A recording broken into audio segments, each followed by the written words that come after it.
Welcome to EPG Pathshala. Subject is Indian culture. Our course is Museology, and today's module is Museum Security Problems and Treasure Trove and other legislative acts in India. I am Dr. Indrani Bhattacharya from Department of Museology, University of Calcutta, West Bengal. The learning objectives of these modules are the values and ideas for protection of the cultural and natural heritage of a nation from deterioration. The various legislative acts of India regarding the protection of cultural and natural heritage artifacts and monuments, museum security and the protection of heritage artifacts. There are also constitutional provisions and provisions through legislations. Museum security has multi-dimensional meaning. It has many values and ideas which are very important for protection of our natural and cultural heritage from deterioration. Proper preservation and conservation of the material and the cultural artifacts of any culture and civilization is a vital part of any museum security. At times, general administrative personnel and the curatorial staff of a museum pay little attention to its security system. But nowadays, the legal instruments are very important in running each and every museum in India. Probably, this sort of attitude can be attributed to the ignorance of those museum personnel. The security agency have no coordination with the museum administration in a majority of Indian museums. Most of the major museums of India, the security are mainly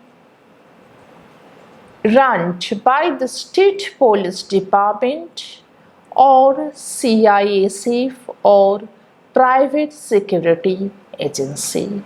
In some of the museums like National Museum New Delhi, 2 or 3 security agency runs the total security system with overlapping duties. In the middle of the 20th century, the government of India has taken steps in adopting different policies for safeguarding the cultural and natural heritage of our country. India has rich cultural and natural heritage, and in this regard, the preservation of historical structure has to have an objective of safeguarding national cultural identity. Various policies and laws are also framed out for the preservation of all these historical structures. It shall be the obligation of the state to protect every monument or place declared by or under law made by the Indian Parliament. It is also essential to be aware of the international conventions and the national with the respective state laws significant to the security and protection and conservation of the art and the cultural heritage of a nation. The legislative acts in India regarding museum security are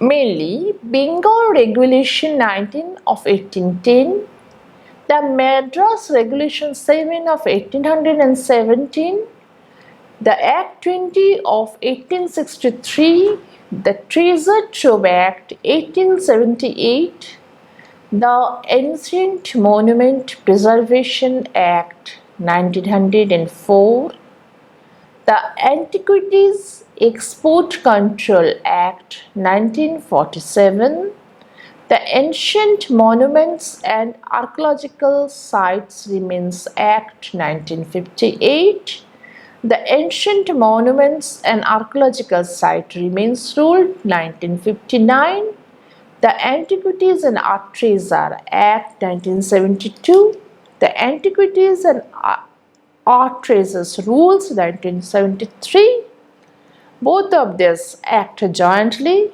and the Wildlife Protection Act 1972. The policy decisions are taken by the government authorities to political and diplomatic necessities and the very rigidly structured legal instruments.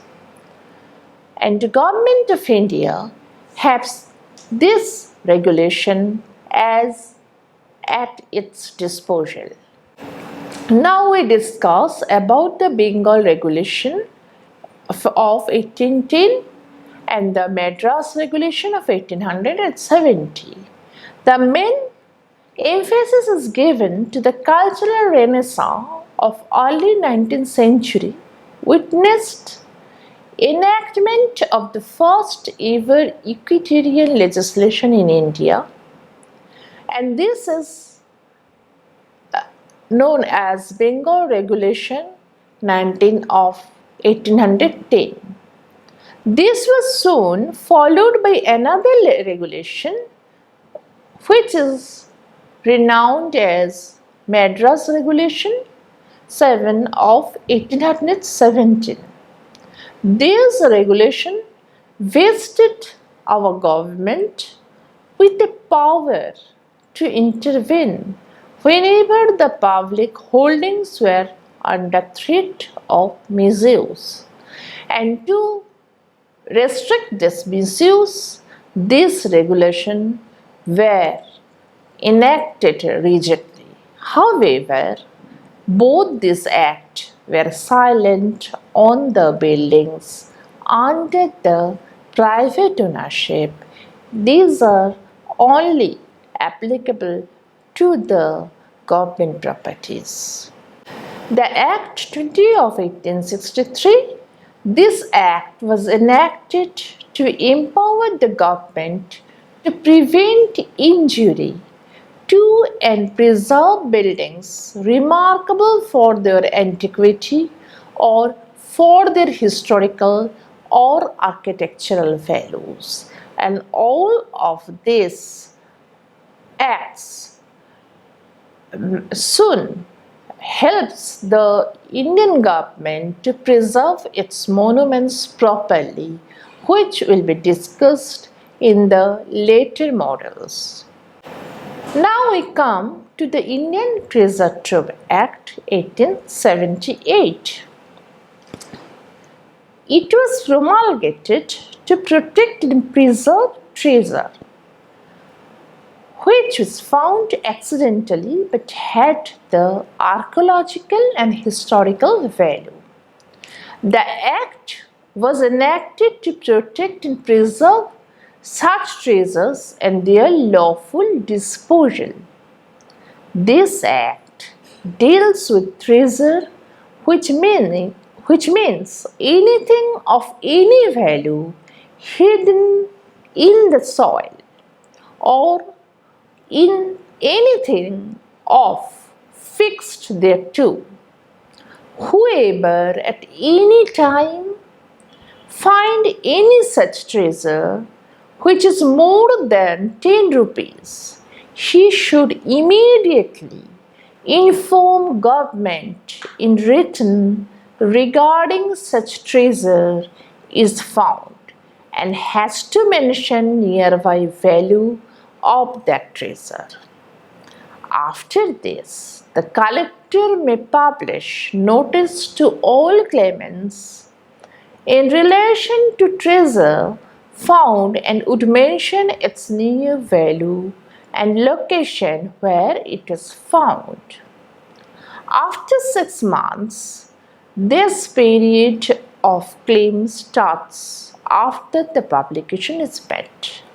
Collector will, even with special writing, give notice to the person who lastly hold treasure. This act was enacted in 1904 and known as the Ancient Monuments Preservation Act.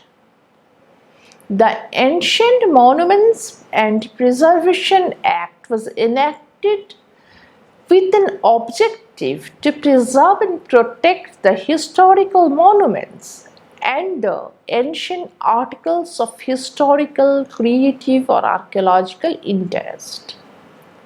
The legislation further aims to exercise government over traffic in archaeological findings, prevent excess digging in certain cases, because in some areas excessive digging is very dangerous to the life expectancy of the monuments, and so it is very important for the preservation and the attainment of historic monuments. This act also defines ancient monuments as any erection, construction, or monument, any tumulus or area of interment, and includes any cave, rock, statue, writings, etc. that are historically important. This also consists of the site of historical monument, the piece of land that is adjacent to the site where ancient sculpture is situated for the purpose of fencing such area, and the convenient supervision of the monument. These sculptures should also be preserved under this act. The Act further explains the meaning of antiquities as any object that can be moved and due to the ancient or historical association necessary to protect against injury, removal, and dispersion. It is very important from the point of view of export of antiquities, and an act was passed in 1947 which is known as Antiquities Export Control Act. This is passed to prevent the export of antiquities and art objects. The Government of India enacted this act. Any article, object, or thing illustrative of art, science, craft, literature, religion, costumes, morals, or policies in bygone ages, or articles or anything declared by the central government by notification in the official gazette to the antiquity for the purpose of this act, which has been in existence for not less than 100 years, would be prevented from export. It is also provided that regulation over the export of antiquities under a license issued by the Director General of Archaeological Survey of India, empowering him to decide whether any article, object, or thing is or is not an antiquity for the purpose of the act, and his decision would be final. The ancient monuments and archaeological sites remains act. The ancient monuments and archaeological sites remains act enacted on August 28 of 1958. It is mainly for the purpose of the preservation of ancient monuments and archaeological sites of national importance. The Act provides regulation of archaeological excavations and protection of sculptures, carvings, and other similar objects. The central government will have the power to declare ancient monuments or archaeological sites, etc., to be of national importance, and as such, after the enactment of this act, many monuments was declared by the central government as a property of national importance. The Director General of Archaeological Survey of India may, with the sanction of the central government, declare these monuments as a property of national importance. The central government may also enter into a written agreement with the owner of any protected monument for its maintenance and preservation. In addition, the central government may impose restriction on proprietary rights in protected areas or may acquire a protected area for public purposes. This Act further provides for granting of licenses for excavation activities in protected areas, powers of the central government to control the movement of antiquities, compulsory acquisition of antiquities for their preservation, and compensation for loss or damage of land, penalties, etc. All these are included in this Act. Accordingly, in 1959, this rules was passed, which is known as the Ancient Monuments and Archaeological Site Remains Rules. The Ancient Monuments and Archaeological Sites and Remains Rules were framed in 1959. The Ancient Monuments and Archaeological Sites and Remains Act, along with the rules, came into force with effect from October 15, 1959. This Act repealed the Ancient and Historical Monuments and Archaeological Sites and Remains Declaration of the National Importance Act, 1951. In 1972, we see the Antiquities and Art Treasure Act, and the objective of this act is to control the export business in the treasures of antiquities and sculptures to avoid smuggling and fraudulent commercial activities of the antiquities. To necessarily acquire antiquities and sculpture for conservation and for other issues related with the object. Antiquities market is a very highly profitable business in the world. To restrict the business in antiquities, this act was mainly enacted by the government of India. This act defines the term antiquities as any sculpture, coin, epigraphy of images or other crafts and art or piece of writing, things or articles separated from caves or structures or the articles, things, etc., which represent science, expertise, literature, tradition, religion, political affairs from the olden ages. It further includes articles or things of historical importance, the objects affirmed by the central government as antique, which is in subsistence for 100 or more years, and any scripts or documents of historical or scientific value which subsisted for 75 years and more. An art treasure, according to the Act, means the work which are not antiquity and acknowledged by the central government by publicizing in the Gazette, considering their creative and aesthetic importance. Here, the aesthetic value of the object is noted very strictly. The Act makes it unlawful except the central government or the authorized person to export the objects that are historic or art treasure.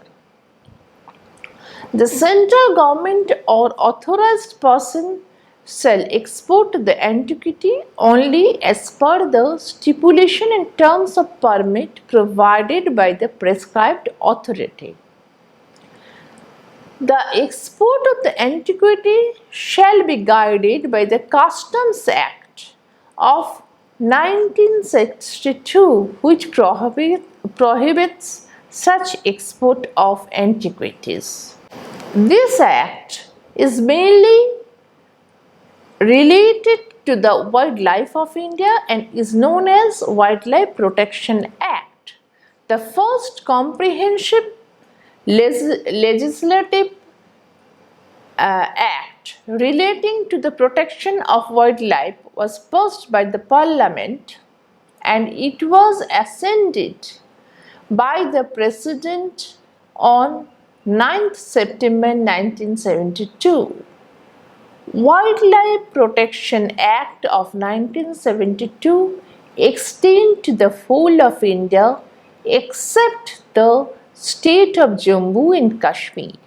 It provides for the protection of listed species of flora and fauna. This act empowers central and state government to declare any area a wildlife sanctuary or national park. The main objectives are to control poaching and illegal trading of wildlife in the country, providing a powerful legal framework for conserving the wildlife by introduction of regulations such as prohibition of hunting, protection and management of the habitat, establishment of protected areas, regulations and control of trade in parts and products derived from wildlife, and management of zoos, etc. In this module, we will discuss mostly the main acts which is enacted for the Indian museums, monuments and mosques, tombs, historical buildings, archaeological sites, and also to protect the natural heritages, mainly the flora and fauna. But one should remember that Act is an instrument, but the main point is the implementation procedure, and the total implementation procedure depends on the authorities, and it is the main point that for the strong implementation of this act, our government and the associated organization and institution should take proper step for the proper implementation of all these legal instruments. In the recent past, we have seen that the stolen Nobel Prize from Rabindra Bhavan Shantiniketan or Sharnath Buddha head from Indian Museum, Kolkata, is in the headlines of the media. In that cases, the total security system of a museum is totally failed. To trace the main weak point of the security problems in Indian museums, monuments, and other areas should be chalked out properly and proper steps should be taken. Museum security mainly focuses on the importance of the safe custody of antiquities or artworks or collection in pristine condition by all means rather than only safeguarding them from theft and vandalism. And our Indian Constitution has several provisions towards conserving archaeological inheritance and also provides for punishment following negligence and destruction of natural and cultural heritage of our country. This present write-up discusses all these constitutional provisions for maintenance and protection of natural and cultural heritage of India. All this legislative framework provided to the Indian museums might sound quite convincingly.